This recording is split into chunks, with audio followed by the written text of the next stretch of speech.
তাপসী আর শ্যামল তার বয়ফ্রেন্ড দুজনেই দল ছাড়তে আজ হলদিয়া শিল্পাঞ্চল জয় জয়কার।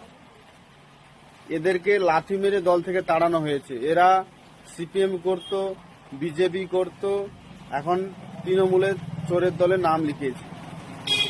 এরা কখনোই কোনো দল মন থেকে করেনি। এরা হচ্ছে নিজের ধান্দাবাজ, মাল কামানোর জন্য দল করে। এদেরকে শুভেন্দু অধিকারী লাথি মেরে বের করে দিচ্ছে। তারপরেই হলদিয়া শিল্পাঞ্চল আজ জয় জয়কার। আর এদেরকে আমি পার্টির কাছে অনুরোধ করব, এদেরকে যাতে না আর পুনরায় দলে নেওয়া হয়, এদেরকে ওখানেই থাকতে দেন।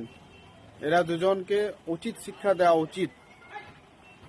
যেদিন থেকে দলে ছেড়ে তৃণমূলে গিয়েছে সেদিন থেকে দলের ভালো উন্নতি হয়েছে।